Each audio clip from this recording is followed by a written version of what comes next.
2021 looks like it's going to have its fair share of MMORPGs for players that are interested in starting something new. Now, I've done multiple videos on Gran Saga over the course of the last year. There's been a lot of anticipation for this. My opinions have kind of swayed back and forth from being excited for the game, but also at the same time being a little bit disappointed in where I thought the direction was going. Nevertheless, today I wanted to go ahead and talk about the game because it actually just launched in South Korea and it is completely playable for anyone that's actually interested in playing. And they are claiming that this is now the most played, the most downloaded MMORPG of 2021 thus far. And granted, I think that is probably true. The only other game that is released recently was Wild Terra 2, I think. Now, the article in question is actually from the invent.co.kr website, stating that MPixel announced on the 29th that the multi-platform MMORPG Gran Saga, developed and serviced by its company, has achieved the highest sales in the Apple App Store. Gran Saga is ranked first in the popularity rankings on both major markets, such as the Google Play Store and the Apple App Store,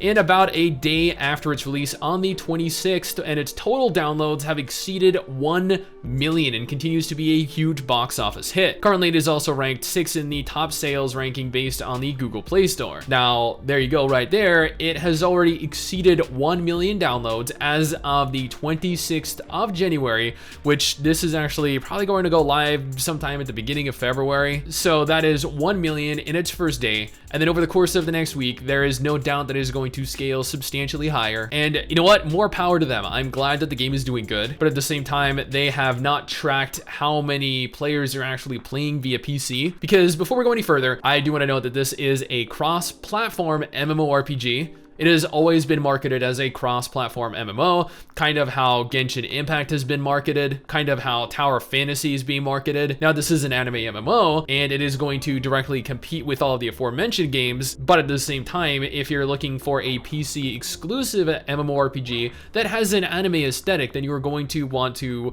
both look forward to and potentially play Blue Protocol, because that is the only anime MMO as of right now, as of January 31st, 2021, that is coming out exclusively for PC. It is going to have no cross-platform compatibility with mobile devices. They have stated that in the future they might want to go ahead and release cross-platform play with console, but in no way do they have any intention of ever making a mobile port of Blue Protocol. Now, they went on to state that the game maximizes the fun of collection and growth through tag battles with grand weapons and anthropomorphic weapon content with an MMORPG with a vast world view, immersive story, colorful graphics, and unique characters. It is characterized by a high degree of completeness, such as an OST with the participation of Shimamura Yoko, known as the master of the music industry. Now, I don't know if that was accurately translated or not, since Google Translate seems to have an issue translating names. An official from MPixel said, "Before the release of Gran Saga, we have worked on various fields for the smooth service as well as the perfection of the game through the last 2 closed beta tests. So we look forward to your participation in the future. We will continue to breathe with users through various channels." Breathe, yes, I'm assuming what they mean is communicate though, with users through various channels and repay with satisfactory service for a long time, putting it on communication. Now, once again, this is a completely cross-platform MMORPG. Therefore, it is built for both PC players and mobile players in mind. Now, the UI itself, I do not like. I feel like Gran Saga was actually built for mobile devices first, and then they decided after the fact that they were going to go ahead and port it on over to PC, whereas Genshin Impact, as you can tell if you've played Genshin Impact or you've ever watched anyone play Genshin Impact on any platform other than mobile, the game is built for that platform specifically. Not only is it displayed in crisp 1080p, 1440p, whatever, but the game itself, the UI, is fitting for the platform that it's on. Whereas Gran Saga, you have a UI that looks like it is built for mobile, and then they just port that UI onto PC as opposed to being built directly for PC, which, you know, in the grand scheme of things isn't really that big of an issue.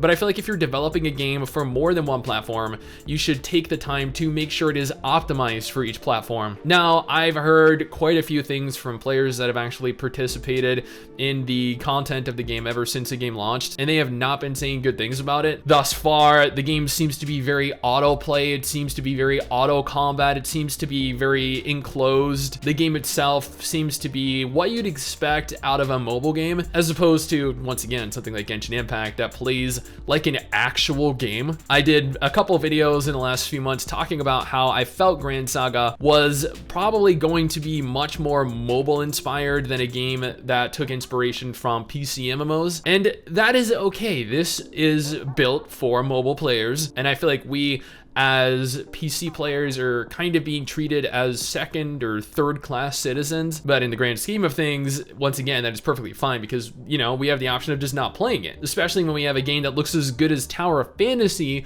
coming later this year. But not just that, PSO2 New Genesis, and obviously Blue Protocol. Now, I'm not hating on Gran Saga. I feel like it is probably a perfectly playable, perfectly functional mobile game that offers autoplay, that offers auto questing, that offers auto combat, that has a predatory gacha system, and there are plenty of players that are interested in that. Look at Genshin Impact. That game made hundreds of millions of dollars in its first month, had hundreds, I guarantee you there were hundreds of millions of players playing that game over the course of the last 4 months of the game being out, and that itself has a predatory gacha system in play. So if they can do it, then evidently Gran Saga and NPixel can as well, because there is a market for suckers like this that spend immense amounts of money on a game. But I mean, you know what, who am I to judge, right? You get your kicks where you get your kicks. Either way, once again, this is, as of the last week, pretty much the most played MMORPG currently on the market right now. Millions of actual players are playing Gran Saga. So if you're looking for something new, then this might be worth checking out. Once again, it is only available within South Korea, but playing it within South Korea is incredibly easy. That's just my opinion, my impressions of the game. I haven't actually played it yet. I do plan on playing it as soon as I possibly can. But until then, thank you guys for watching. Hopefully you enjoyed the video. Don't forget to subscribe for more content like this, and I'll see you guys next time. Peace. Someday soon, I'm gonna make it. Yeah, all hard work's gonna be worth